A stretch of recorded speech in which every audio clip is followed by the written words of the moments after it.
అంటే గుర్తొచ్చే పేరు, పేదోడి కంచంలో అన్నం అయ్యారు.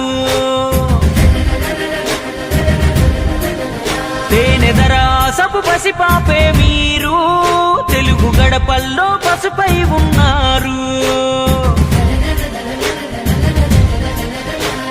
జగమెరుగని తీరు, యుగ పురుషుడు మీరు, భరత జాతి నింపుకున్న సంపదకు ఇంకో పేరు.